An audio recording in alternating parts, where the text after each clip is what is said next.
नमस्कार, मैं अशोक व्यास हूँ और एक महत्वपूर्ण घटना जो ऐतिहासिक भी है और उसका संबंध अमेरिका के साथ-साथ भारत से भी एक विशेष रूप में हो जाता है सुनीता विलियम्स के कारण। ये क्रू 9 मिशन स्पेशलिस्ट, ये उनका तीसरा मिशन, 9 बार वो स्पेस वॉक कर चुकी हैं और स्पेसक्राफ्ट जो शटल सोयूज़ है और स्टारलाइनर, ड्रैगन और इन सब के साथ-साथ भारत के साथ का संबंध जो अंतरिक्ष में सुनीता विलियम्स जी के साथ था, वो हम लोग उसको एक अलग रूप में भी उसके साथ जुड़ाव महसूस करते हैं कि वो भगवद गीता अपने साथ ले गई थी। गणेश जी का स्वरूप उनके साथ था। ये बातें श्रद्धा को बढ़ाने में सहायक होती हैं। मुख्य बात जो सुनीता विलियम्स की श्रद्धा के बारे में जब पत्रकार उनसे पूछ रहे थे कि जैसे प्रेसिडेंट ट्रंप ने कहा कि वो अ, एक तरह से उन्हें त्याग दिया गया हो क्योंकि 8 महीने से अधिक समय हो चुका था अंतरिक्ष में, तो उनसे पूछा गया do you feel you have been abandoned?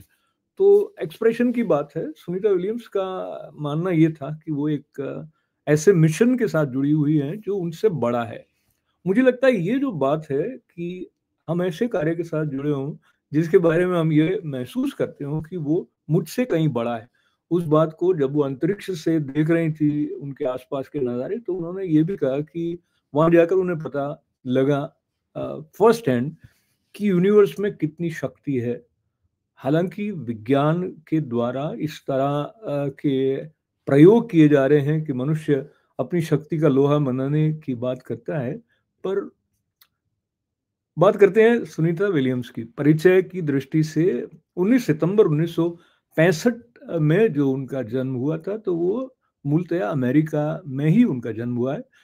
उनके पिताजी का जो परिवार है, वो भारत से होने के नाते उनकी माता स्लोवेनिया की हैं और ये मैसाचुसेट्स में बड़ी हुईं। यूएस नेवल एकेडमी जो है मैरीलैंड में है, वो उन्होंने 1983 में जॉइन की थी।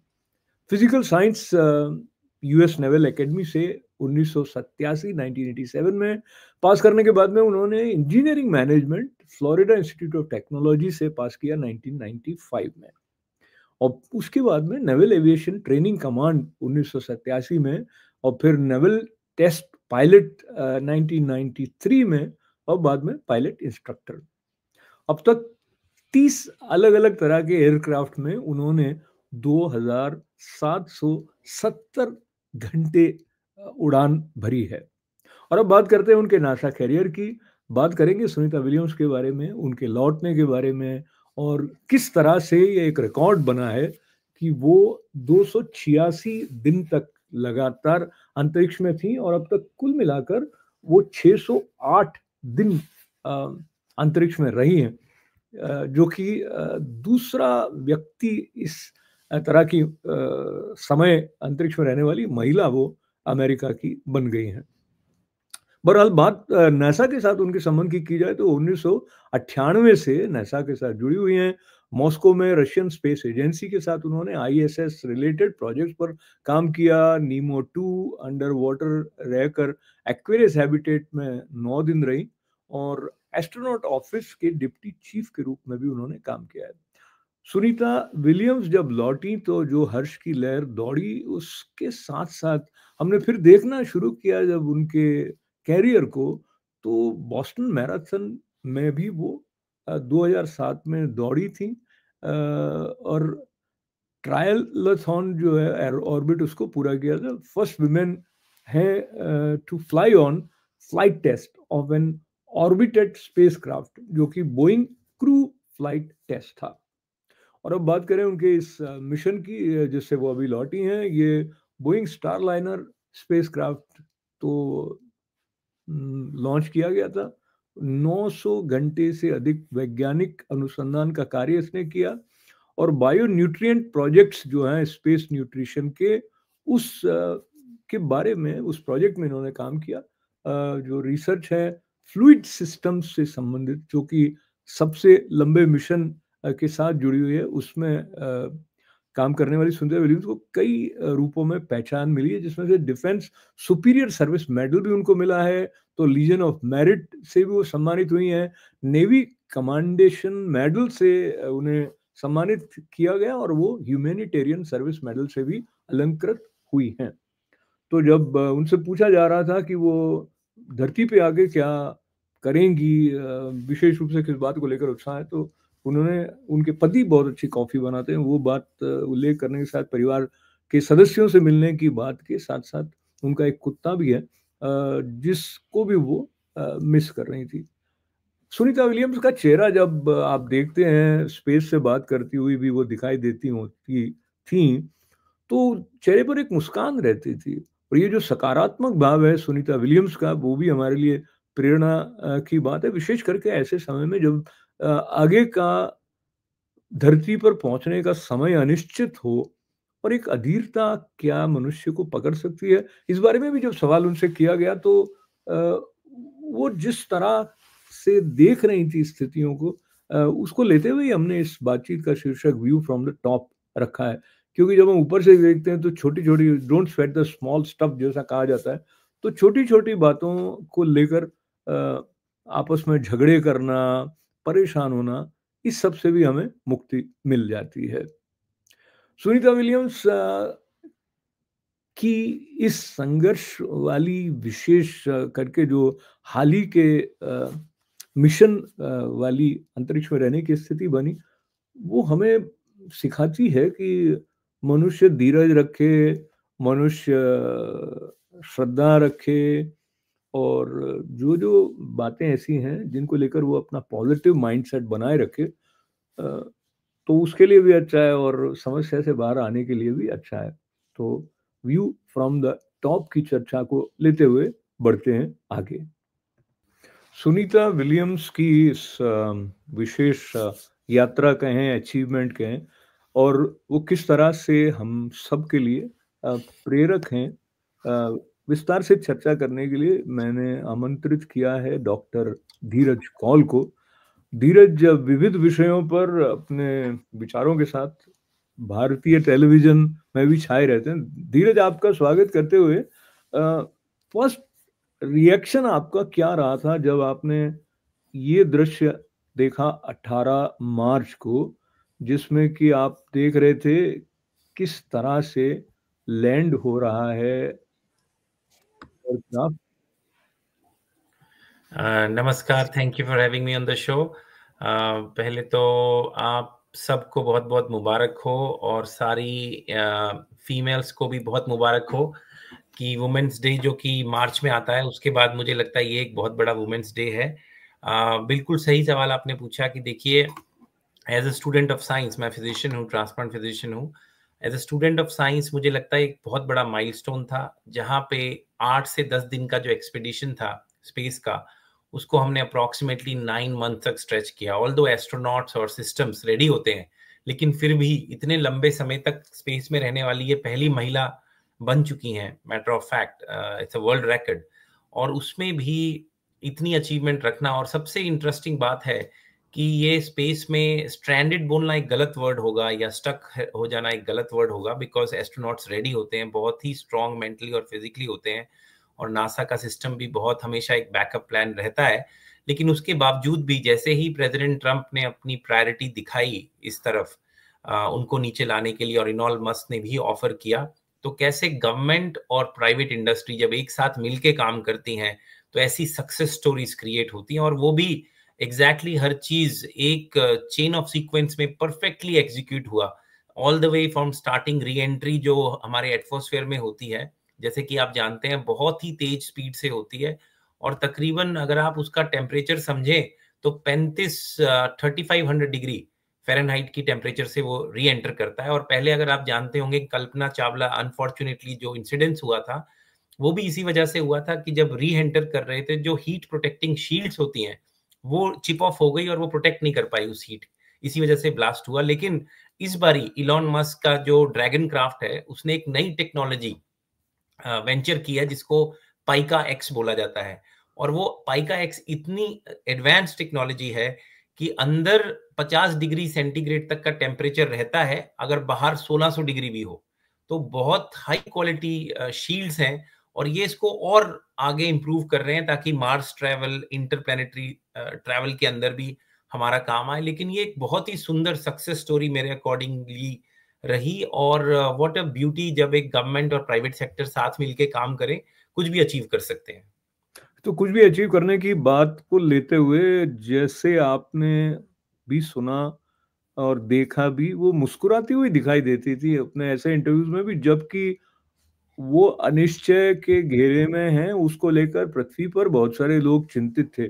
और हम उस युग में आ गए हैं जहाँ इम्पेशंस लोगों में बहुत बढ़ती जाती है। तो आपको कुछ मालूम है क्या ट्रेनिंग उनको दी जाती है, या ये एक कोई पर्सनल इनर स्ट्रेंथ डेवलप करने की स्ट्रेटजी है जिसको सुनीता जी ने भी अपना रखा है, जिसको लेके in the face of uncertainty they managed to cope up with so much adverse circumstances with smile? नहीं, बहुत इंपॉर्टेंट बात आपने पूछी है। देखिए, एक तो जो एस्ट्रोनॉट्स पिक होते हैं, सुनीता विलियम्स जी भी अप्रोक्सीमेटली 2017 में, अगर आप इनका करियर, आई एम श्योर आपने बहुत, आप तो इतने अच्छे जर्नलिस्ट हैं, आपने बहुत पहले से सब देख रखा है।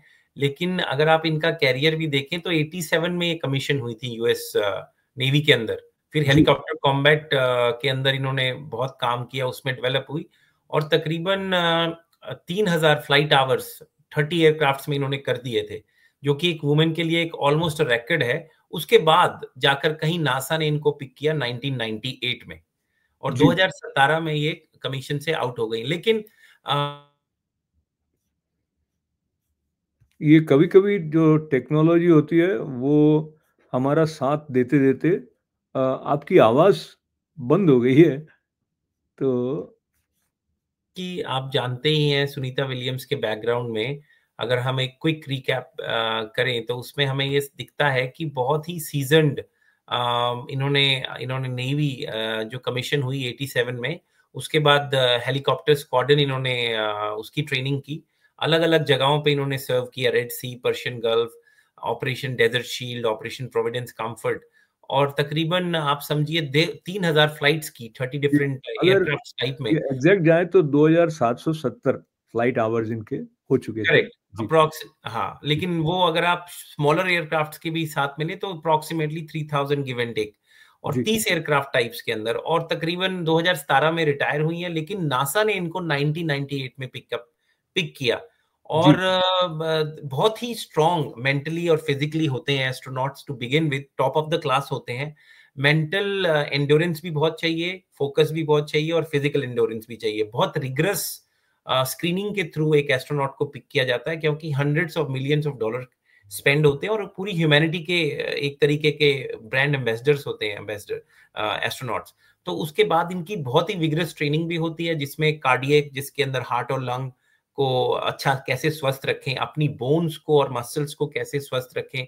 मोस्ट ऑफ द जितने भी आप ये देखेंगे बहुत ही एथलेटिक बैकग्राउंड के लोग होते हैं। सुनीता विलियम्स खुद भी मैराथन रन करती हैं, काफी अच्छी रनर है। Matter of fact first women to run the marathon in the space, April 16 2007 में इन्होंने की थी, और काफी फिजिकली फिट है। और जो आप सवाल पूछ रहे थे कि सुनीता विलियम्स के बारे में, ये भी जाना जाता है कि वो योगा, अध्यात्म और मेडिटेशन इसके साथ बहुत कनेक्टेड है।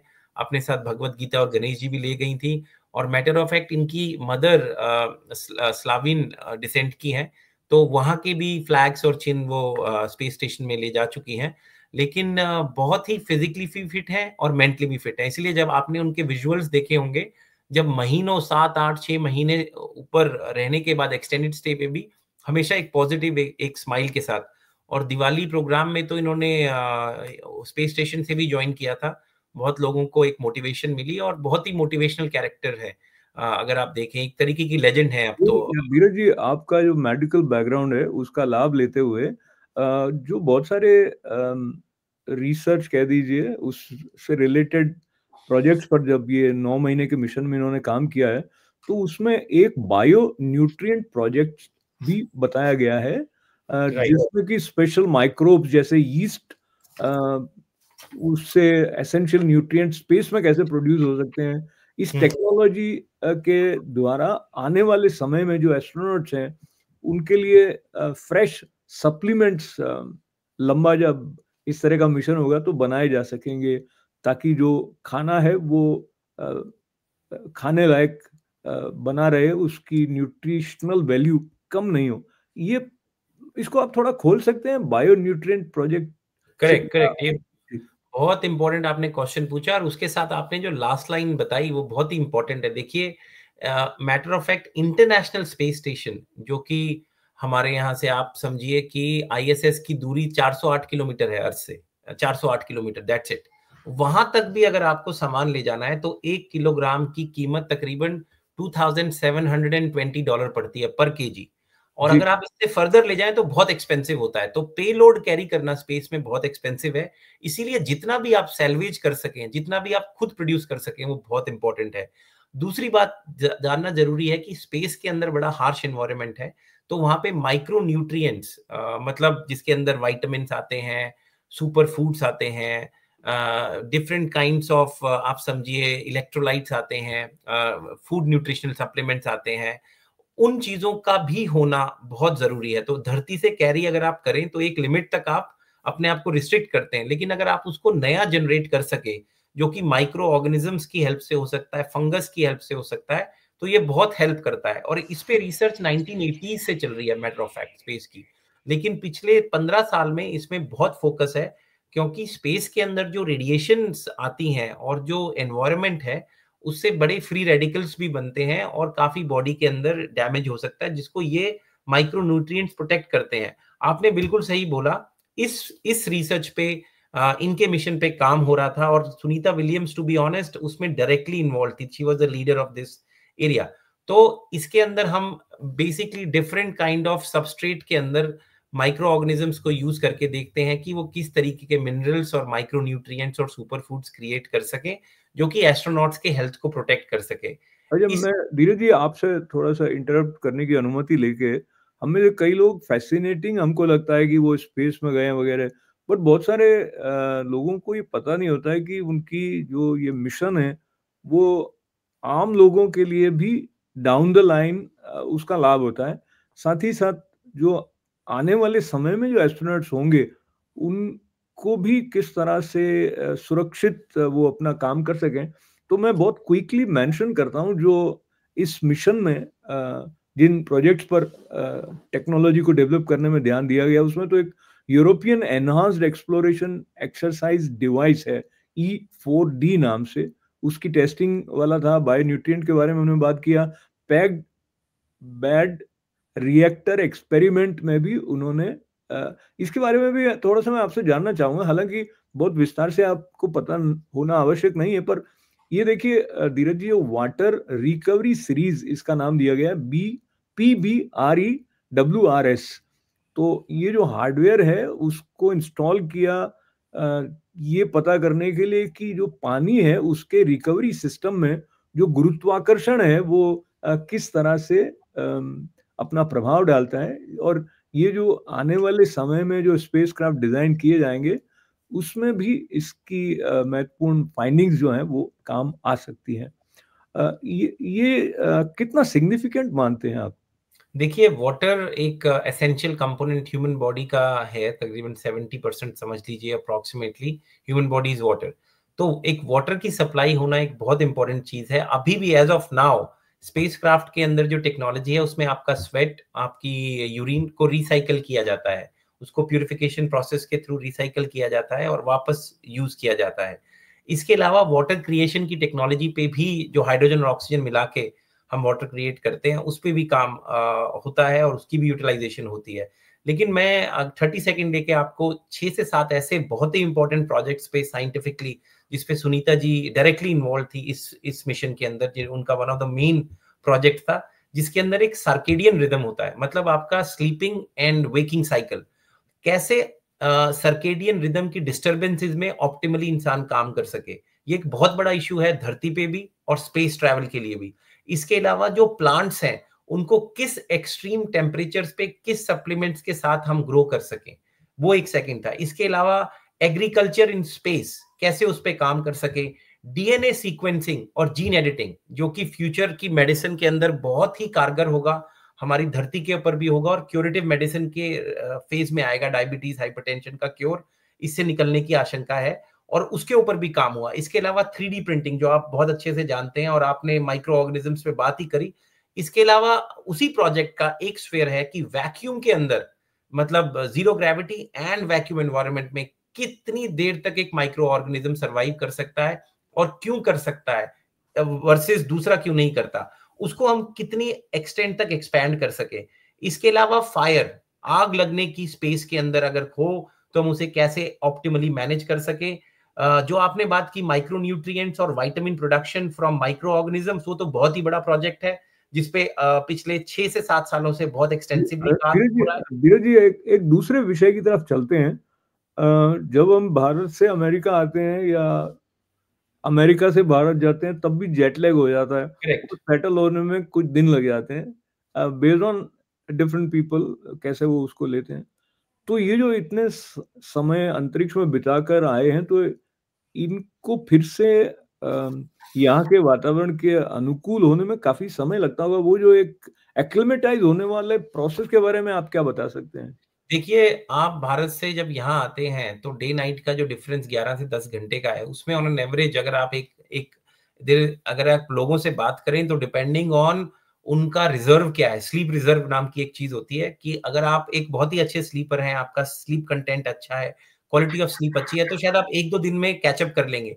लेकिन अगर आप स्लीप डिप्राइव्ड है, फटीग्ड है, जो मेरे साथ अभी मैं हफ्ते पहले ही भारत से आया हूँ, स्लीप डिप्राइव्ड है, फटीग्ड है या किसी सिकनेस के थ्रू गुजर रहे हैं, तो वही 1 से 2 दिन, हफ्ता या 10 दिन भी लग सकते हैं। और अगर आप वृद्ध अवस्था में हैं और आपकी स्लीप डिस्टर्ब्ड है तो ज्यादा समय लग सकता है। लेकिन एक बात जानना जरूरी है, जो आईएसएस है, इंटरनेशनल स्पेस स्टेशन, वो 4.7 माइल्स पर आवर पर सेकंड की स्पीड से ट्रेवल करता है। 4.7 माइल्स पर सेकंड।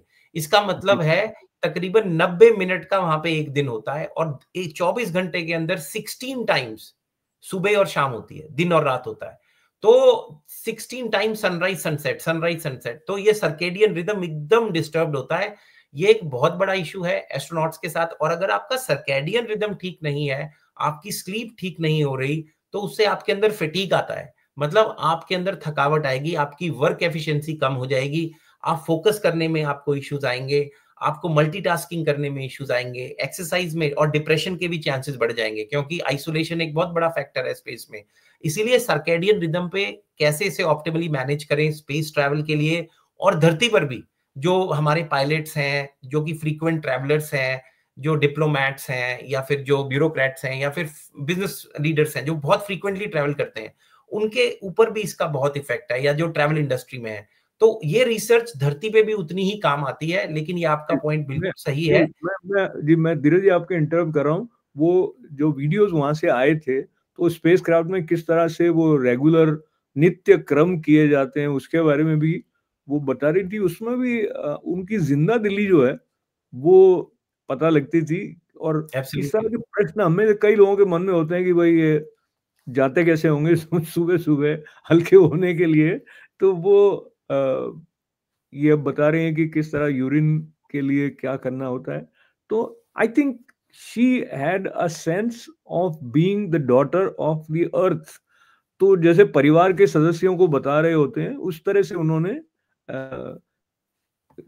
कई बातें जो सिर्फ स्पेसशिप में ही हो सकती हैं, उनको बहुत अच्छे से बताया। इस बात को लेते हुए चूँकि हमारे पास समय कम होगा, तो आप क्या इम्पोर्टेंट एस्पेक्ट सुनीता विलियम्स जी का देखते हैं? देखिए, हम उनको भारतीय मूल की उनके पिताजी के कारण मानते हैं, हालाँकि उनका जन्म तो अमेरिका में ही हुआ। पर उनका जुड़ाव भारत के साथ भी है। और लेकिन जब हम अंतरिक्ष की बात करते हैं तो मुझे लगता है पूरी धरती के साथ में जुड़ाव है। So from that point of view जो ये स्पेस शिप जाते हैं, वहाँ पर रिसर्च करते हैं, तो इससे हम अ, हमारे लिए यानी सबके लिए विश्व की शांति को बढ़ावा देने वाला भी एक एस्पेक्ट है। Because we look at earth as one entity, ना कि डिवाइडेड हो। इस पॉइंट ऑफ व्यू से क्या आप कहना चाहेंगे? आपने बहुत ही अच्छा सवाल पूछा और मैं तो चाहूंगा कि आपके दर्शक देखें कि उस स्पेस मिशन में किस किस देश के लोग इन्वॉल्व थे। रशिया के भी थे, अमेरिका के भी थे। जी, यही यूक्रेन में क्या हो रहा है आप ये देख रहे हैं। और अब लकीली अभी जो गवर्नमेंट है वो बहुत कोशिश कर रही है कि वॉर्स रुक जाए। तो कहीं ना कहीं जो स्पेस में लोग जाते हैं वो पूरी ह्यूमैनिटी को रिप्रेजेंट करते हैं, और हमें उनसे सीखना चाहिए कि ये लोग इतने बड़े एग्जिस्टेंशियल थ्रेट के अगेंस्ट काम कर रहे हैं कि कल को कोई एस्ट्रॉयड आए तो हमारा क्या एस्केप प्लान होगा, हम ग्लोबल वार्मिंग से कैसे डील कर सकते हैं। ये सब स्टडी स्पेस और आईएसएस में होती हैं, लेकिन ये सब डाटा शेयर किया जाता है रिगार्डलेस ऑफ किस कंट्री के आप हैं। तो बहुत ही प्यार से मिलजुल के धरती को बचाने के लिए और ह्यूमैनिटी को बचाने के लिए काम होता है। हम लोगों को इनसे बिल्कुल सबक लेना चाहिए। और देखिए इसी दौरान कैसे कितनी हेल्पफुल थी रशिया की सयूज, जो उनकी ऑर्गेनाइजेशन है, मीर, और अमेरिकन नासा, और साथ में एक प्राइवेट इंडस्ट्री। तो रिगार्डलेस आप किस देश से आते हैं, जब आप स्पेस की बात करते हैं तो everybody is one as a human. हमें इससे बहुत सीखने की जरूरत है, और यही हेल्थ साइंसेस भी दिखाता है। आपकी बॉडी के अंदर हीमोग्लोबिन का मतलब रेड ही कलर की है, व्हाइट सेल्स वही इन्फेक्शन फाइट करते हैं, बोन का वही फंक्शन है, ह्यूमन बॉडी की फिजियोलॉजी भी ऑलमोस्ट सिमिलर चलती है। तो हम आपस में क्यों ये जंगों के थ्रू इंसानी जान को लूज करते हैं? This is something I think everybody has to learn from people, astronauts and everybody who works for humanity. ये बहुत ही सुंदर दृश्य ये याद करते हुए कि to be alive is wonderful, and then there are so many wonderful things happening in the universe, जो कि ये स्पेस क्राफ्ट में जाते हैं, देखते हैं, वो उनके अंदर उस तरह का एक जो बाल सुलभ ललक होती है, जैसे बच्चे में जिज्ञासा होती है, वो वाला भाव भी सुनीता जी के इंटरव्यूज में आपको कई बार देखने को मिलता है। And I think that beauty should be shared by the whole humanity. Absolutely. And again, एक तो इंडिविजुअली सुनीता विलियम्स हमारे लिए प्रेरक हैं ही हैं, but I would consider that this whole space travel कह दीजिए, या जो मिशन है स्पेस के, वो हमें एक अलग ऑर्बिट पर अलग लेवल ऑफ कॉन्शियस के साथ सोचकर एक सेंस ऑफ वननेस डेवलप करने में भी मदद करते हैं। तो मैं आपका धन्यवाद करना चाहूंगा। बातचीत समाप्त करने से पहले बहुत संक्षेप में अगर आप जो आने वाली पीढ़ी है उसको कुछ कहना चाहें कि क्या सीख इससे उन्हें लेनी चाहिए। देखिए, मैं बहुत ही इम्पोर्टेंट क्वेश्चन है। पहले तो इससे ये सीख लेनी चाहिए कि together we can overcome any challenge. ये तो नंबर 1 है। अगर हम अपना फोकस एक कंस्ट्रक्टिव प्रोजेक्ट पे लगाएं, मिल के काम करें, तो कुछ भी अचीवेबल है, नंबर 1। नंबर 2, ह्यूमन बॉडीज की जो एक्सटेंड है, कितना हम एंडोर कर सकते हैं, ये खुद में एक चमत्कार है। हमें रोज नया पता लगता है कि हम कितना एफर्ट डाल सकते हैं। और नंबर 3, मैं आपके माध्यम से, क्योंकि मैं करियर काउंसलिंग करता हूँ हेल्थ केयर की, सब युवा लोगों को अपील करूंगा कि please careers in space science को देखें। 434 बिलियन डॉलर की इंडस्ट्री है as of today. In 10 years it's suppose to grow to 1.8 trillion, 7.37 CAGR की ग्रोथ रेट से भी ज्यादा एक्सपेंडेड है। तो बहुत अपॉर्चुनिटीज निकलेंगी। और जो मेडिकल प्रोफेशन के हैं, मेरे बैकग्राउंड के लोग हैं, please health sciences, space science के अंदर आप देखें, अलग अलग सर्टिफिकेशंस होती हैं, अलग अलग रेजिडेंसीज हैं, ट्रेनिंग्स हैं। आप प्लीज इसको एक्सप्लोर करें, और बहुत अपॉर्चुनिटीज फ्यूचर में आपको मिलेंगी। धीरज जी, आपने ये और भी इम्पोर्टेंट जानकारी इस बात के साथ सही समय पर दी है, क्योंकि अभी लोग इस फील्ड के बारे में सुनीता जी के कारण और अधिक जागरूक भी हैं, सोच भी रहे हैं। तो सबके लिए मंगल कामनाएं। आपका फिर से बहुत बहुत धन्यवाद। और सुनीता जी के लौट आने की प्रसन्नता का जो उत्साह, और उनके साथियों के सुरक्षित धरती पर आ जाने का हम सब उसको लेकर प्रसन्न भी हैं और उल्लसित भी हैं। तो आप हमारे साथ जुड़े इस बातचीत में। आपका भी आभार धीरज जी। नमस्ते।